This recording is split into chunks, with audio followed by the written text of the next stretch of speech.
Did you see what she's wearing? Yeah, wearing a tracksuit to open house school day is so thoughtless.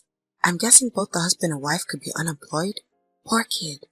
Even if they are unemployed, at the very least they should have worn something other than a tracksuit for the open house. It's embarrassing for an adult. As soon as I entered the classroom, I could see the other parents whispering about my attire. I don't care. I don't care. I kept repeating this to myself as I walked on. Once they knew who I really was, they wouldn't have anything to say. My name is Lisa Hamilton, and I'm 39 years old. I live with my husband and daughter. Our daughter, Emily, started elementary school this September. I can't believe how fast time has flown by since Emily was just a baby. My husband and I married in our early 20s, but we were not blessed with a child for a long time. Emily is the child we were finally able to have after overcoming painful infertility treatments. Though it's quite common for women to give birth in their 30s in cities, in the area where we live, most women give birth in their 20s. I live in a place that is not my hometown, so I don't have many acquaintances. I'm significantly older than Emily's friends' mothers. Making friends of my own age in this environment was hard enough, let alone making mom friends. But as long as Emily is having fun at school, that's all that matters to me. One evening, while I was preparing dinner, Emily handed me a piece of paper. Here, I got this at school today. Mr. Adams told me to give this to either Dad or Mom. Is that so? Thanks, honey. It was a notice about the open house at school. The date was set for 3 weeks later, at 2 p.m. Checking my schedule, it happened to be on my day off. I'll be coming to the open house, Emily. I'm looking forward to it. Really? Mom, yay! Emily was so happy that she was hopping around. I've tried my best to be involved in raising her, but due to my busy work schedule, I was hardly able to participate in any preschool events.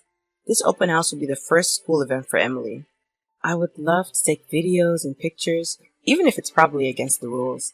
Then, I noticed a handwritten comment from the teacher at the bottom of the notice. Apparently, there are various preparations that need to be done before the open house. I pinned the notice to the corkboard and resumed cooking dinner, and before I knew it, the day of the open house had arrived. I put on the guest slippers and headed for Emily's classroom. All the other moms had perfect hair and makeup, wearing beautiful clothes. As for me, I was in a tracksuit. My hair was in a ponytail, and I didn't have any makeup on. I had plans for the day off, but a sudden change required me to go to work, so I rushed over without having time to dress up properly.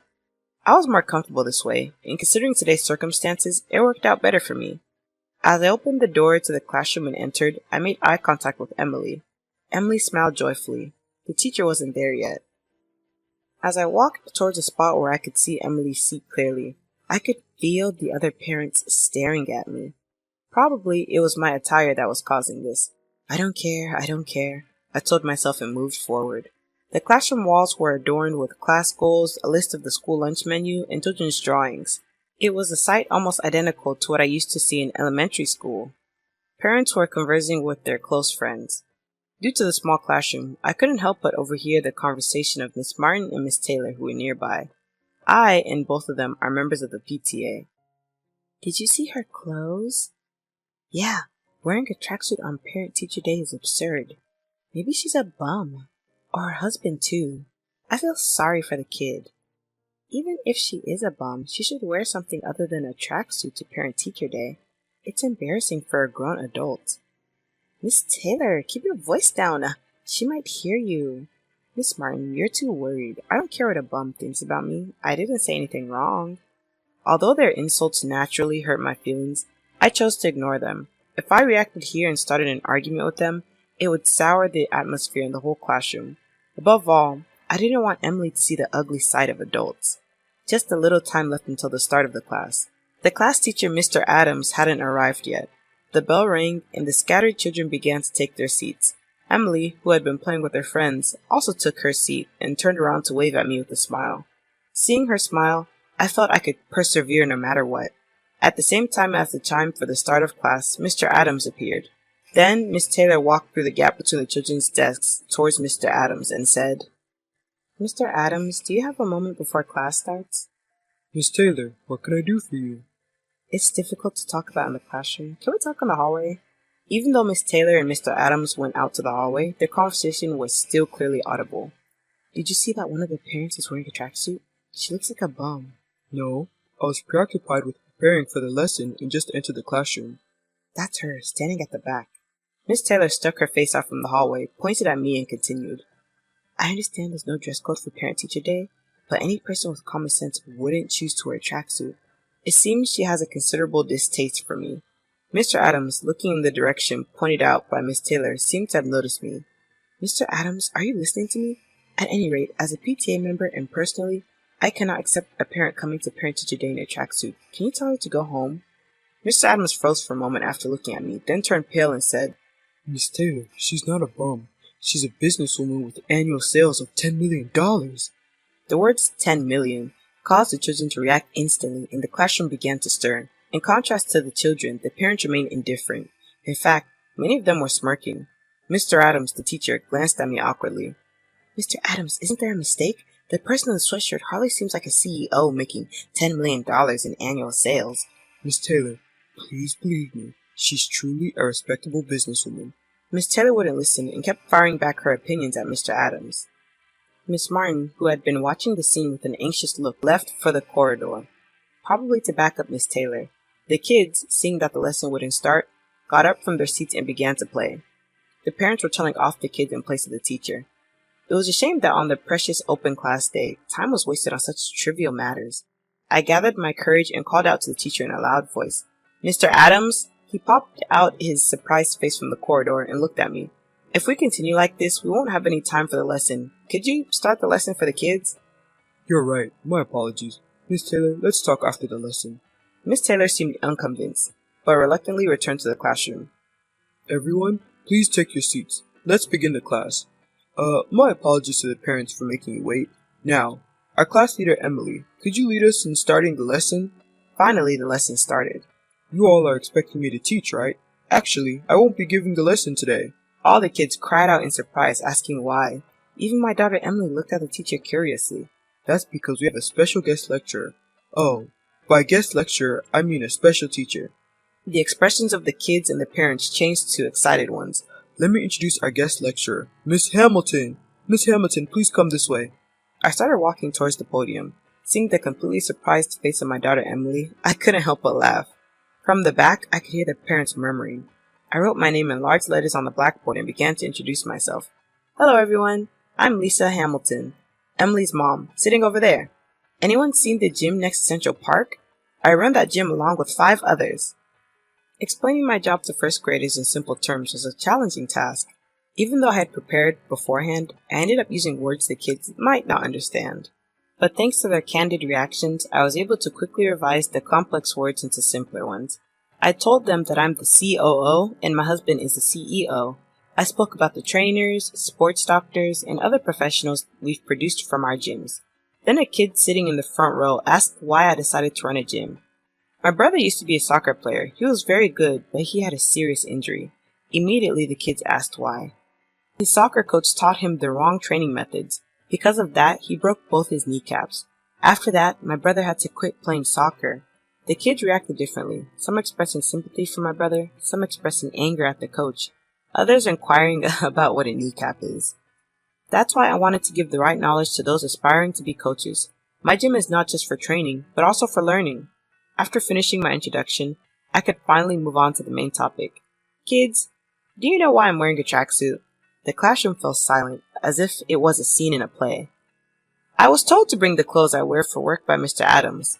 Do you understand what that means? Well then, let's start with some simple exercises that we can do standing up. I had the children stand up, and while explaining about joints and muscles, we moved our bodies together. Make sure you don't bump your arm into your friend next to you. The children happily participated in the exercise.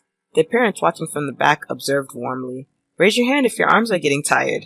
Most of the children raised their hands. Congratulations to those who just raised their hands. Being tired is evidence that you've been training correctly. I sat the children down and talked about the importance of understanding our bodies and the benefits of physical activity. Everyone listened attentively to what I had to say. Some even took notes in their notebooks. Perhaps that child might become a trainer in the future. I was relieved to finish the class just in time.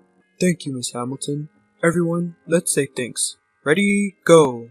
The children all said thank you and applauded for me. I felt incredibly proud. Although I had experience as a lecturer at workshops, this was my first time teaching a class to children in school, and I was nervous. But it seems to have been a success. After the class, a few children ran up to me. Their eyes were shining as they said, "Emily's mom, you're amazing! So cool!" Hearing the sincere feelings from the children made me happy. Emily also seemed to be in a good mood, receiving admiring glances from her classmates. In the past, juggling work and parenting was harder than I had imagined, and I thought about quitting my job several times. Most mothers around me were part-time workers or housewives, but I wanted to show Emily that her mom was working hard, and I worked with that mindset. It felt like my efforts had been rewarded. My decision was not wrong. While erasing my name written on the blackboard, I overheard a conversation between Miss Taylor and her son. "Mom, it was noisy before the class started. I could hear your voice throughout the classroom. You were bad-mouthing Emily's mom, weren't you?" "I'm sorry. Mom didn't know about today's class content." "Why can't you wear a tracksuit?" "It's not that you can't wear a tracksuit, but none of the other moms or dads in the classroom were wearing one, were they?" "But Mom, you always told me not to judge people by their appearance, right?" Miss Taylor stammered, trying to laugh it off. "I don't want to be like you, Mom." Kevin spat out a snide remark and left the classroom. Children can be so innocent and cruel. Miss Martin was comforting Miss Taylor, who didn't have the energy to chase after Kevin. They both nodded at me without saying a word and left the place. Miss Hamilton, thank you so much for today. It was a wonderful class. Inviting you as a special lecturer was the right choice. No, I'm the one who should be thanking you for this valuable experience. I apologize if I caused any discomfort by not informing the parents about the class content in advance.